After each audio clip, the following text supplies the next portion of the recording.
Hello students. बीते syllabus की तरह ही इस वर्ष 11th के परिवर्तित ग्रामर सिलेबस में भी antonyms, synonyms, one word substitution, homophones, idiom और फ्रेजेस आदि इंक्लूड किया गया है। इसलिए आज हम इडियम्स और फ्रेजेस टॉपिक स्टार्ट करेंगे और हमें जानना होगा सबसे पहले इडियम और फ्रेजेस होता क्या है।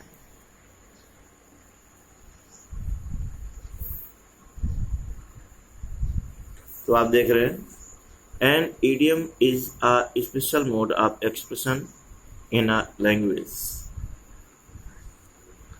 इडियम किसी भी भाषा का स्पेशल अभिव्यक्ति का तरीका है। The order of words in an idiom can not be changed. और जो इडियम्स में वर्ड्स का क्रम होता है उसे चेंज नहीं किया जा सकता। Neither any words be dropped nor added. और ना ही उसमें से कोई शब्द हटाया जा सकता है और ना ही कुछ जोड़ा जा सकता है। इडियम और फ्रेजेस जैसे हैं उन्हें उसी तरीके से हमें समझना चाहिए, लर्न करना चाहिए। पहले बताया गया ये एक ऐसा एक्सप्रेशन का मोड है जिसमें कोई परिवर्तन नहीं किया जा सकता। इसमें ना तो कोई वर्ड ऐड किए जा सकते हैं और ना ही किसी वर्ड को हम ड्रॉप कर सकते हैं। आज हम इसी पर चर्चा करेंगे और आप देख रहे हैं इडियम और फ्रेजेस हम लोग स्टार्ट करने जा रहे हैं। आप देख रहे हैं अबव ऑल। फर्स्ट है अबव ऑल, जिसका मीनिंग एक्सीलेंट होता है। एक्सीलेंट आप समझ रहे होंगे, उत्कृष्ट, सर्वोत्कृष्ट। इसमें मीनिंग के साथ हमें सेंटेंसेस भी बनाने पड़ते हैं। मीनिंग तो आपने बताया एक्सीलेंट, और उसके बाद सेंटेंस ही civilised, honest and above all good boy।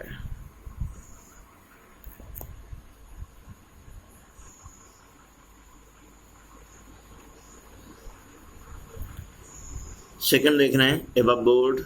above board का मीनिंग कैंडिड या फ्रैंक होता है। आप निसंकोच या स्पष्ट रूप से कह सकते हैं, और इसका सेंटेंस में यूज किया गया है this person is above board in everything. Idioms में मीनिंग्स आपको एकदम क्लियर होनी चाहिए।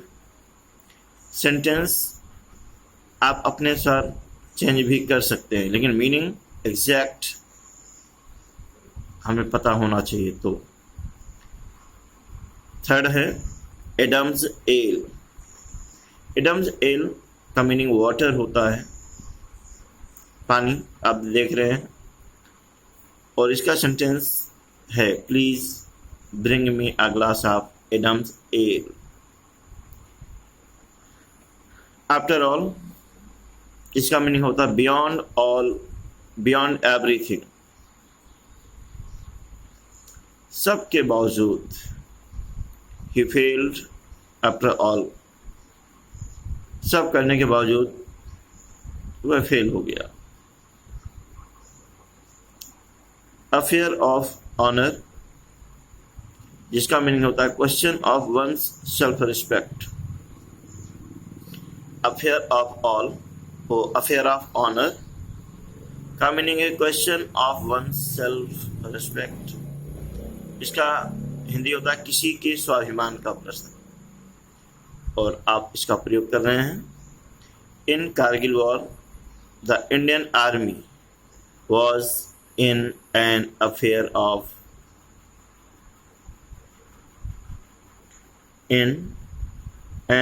of honor।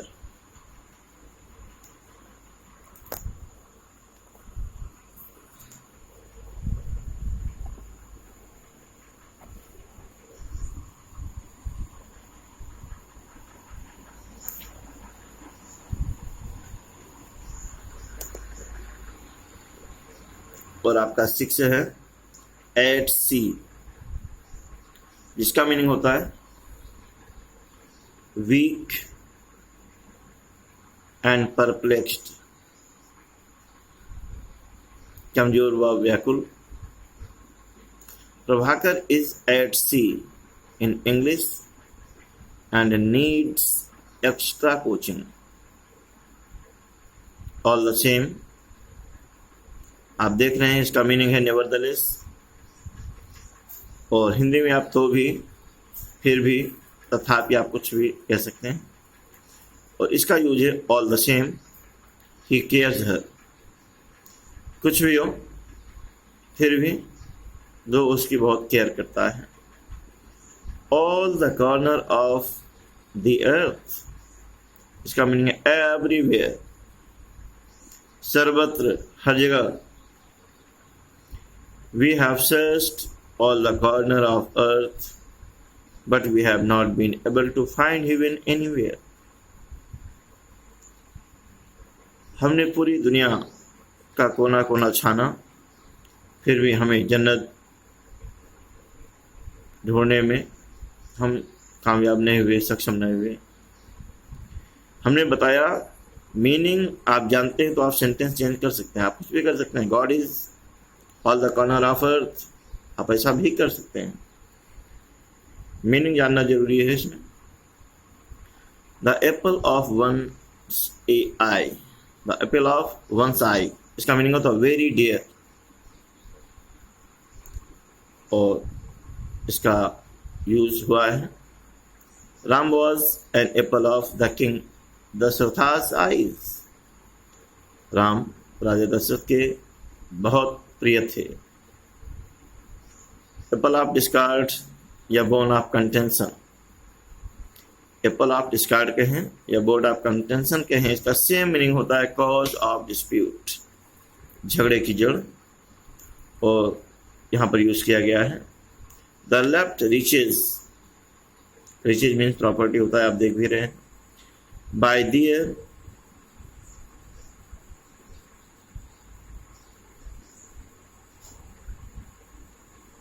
other is their ancestors, is a bone of contention or an apple of discord between them. उनके एंसेस्टर्स, उनके पूर्वजों के द्वारा छोड़ी गई संपत्ति उनके झगड़े का कारण रही।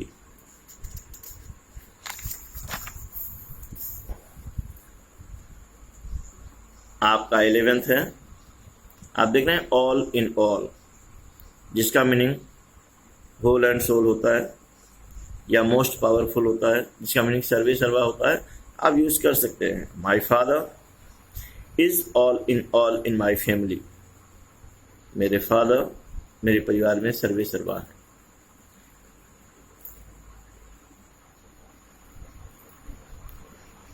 ट्वेल्थ है आपका एबॉन, द बेस्ट होता है, अति उत्तम। The performance of the kids was A one, बच्चों का जो परफॉर्मेंस रहा वो अति उत्तम रहा। एडवांस इन लाइफ, इसका मीनिंग ग्रोइंग ओल्ड होता है, बढ़ती हुई उम्र होता है। As a man advance in life he became more and more serious, व्यक्ति की जैसे जैसे उम्र बढ़ती है वह सीरियस होता जाता है। ऑल एंड सनड्राई, 14 आप देख रहे हैं, all and sundry without any distinction, बिना किसी भेदभाव के, और इसका यूज किया गया है। ही invited in his son's birthday to all and sundry, उसने अपने बेटे के जन्मदिन पर सबको बिना किसी भेदभाव के इनवाइट किया। एट होम का मीनिंग होता है एक्सपर्ट, निपुण या प्रवीण, आप देख रहे होंगे इसकी हिंदी होती। Himesh is at home in English, Himesh English में एक्सपर्ट है। 16th है a cat and dog life. इसका मीनिंग होता है miserable life,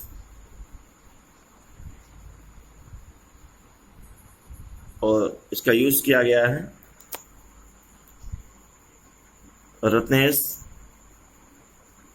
Leeds a cat and dog life with his wife and children.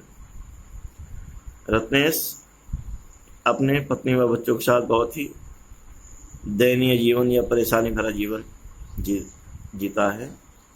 17th है आपका एट द 11th आवर, और इसका मीनिंग होता है एट द लास्ट मोमेंट, अंतिम समय में। The police came at the 11th hour, police अंतिम घड़ी में आई, अंतिम समय में आई। और 18th है आपका एड फ्यूल टू फायर, आग में घी डालना होता है।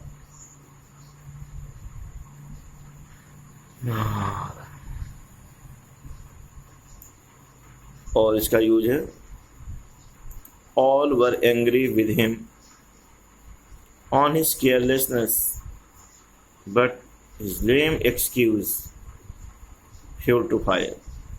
सभी उसकी लापरवाही पर नाराज थे, लेकिन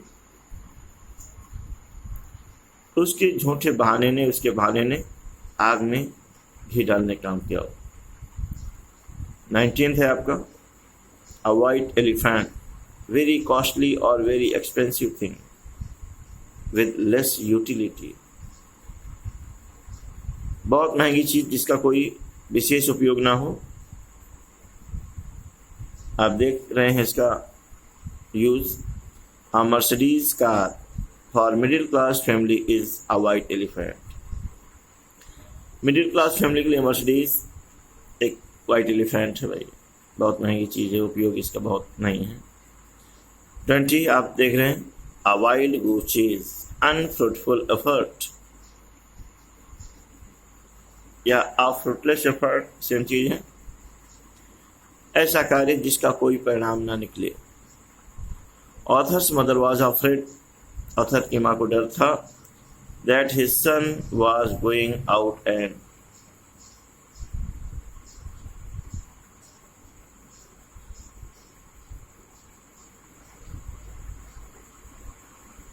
a wild goose chase। Writer की माँ को डर था कि उसका बेटा फिजूल का काम करने जा रहा है जिसका कोई परिणाम निकलने वाला नहीं है। 21 आप देख रहे हैं a hue and cry, strong public protest about something, किसी चीज़ के लिए पब्लिक का बहुत ज़्यादा विरोध होना। There was much hue and cry for NRC and CAA, NRC और CAA के लिए पब्लिक का बहुत ज़्यादा विरोध था। 22 है आप देख रहे हैं at random without any purpose, बिना किसी उद्देश्य के। The soldier hired their guns at random, soldiers ने बिना किसी उद्देश्य के फायर किया। 23 है आपका a fool's paradise, imaginary happiness, काल्पनिक खुशी। You are in fool's paradise by thinking to be supported by other, आप केवल काल्पनिक खुशी ले रहे हैं ये सोचकर कि सभी आपका सपोर्ट करेंगे। 24 है अ लेम एक्सक्यूज, अनबिलीवेबल एक्सक्यूज, झूठा बहाना जिस पर कोई यकीन ना कर सके। She give only a lame excuse for her absence, उसने अपनी अनुपस्थिति के लिए झूठा बहाना बताया। और 25 है a turncoat, a person who often changes his view और ओपिनियन, ऐसा शख्स जो अपना नज़रिया बदलता रहता है। People hate the leader who is a turncoat, लोग ऐसे लीडर को पसंद नहीं करते जो अपना नज़रिया अपने फ़ायदे के लिए बदलता रहे। आज बस इतना ही। ये क्लास 11th के बदले हुए सिलेबस में है, antonym, synonyms, one word substitution, homophones. तो आपको इस सब का नोट्स भी बनाना है और साथ में आपको तैयार करना है, याद करना है, रटना है, एग्जाम्स में आएगा। ओके।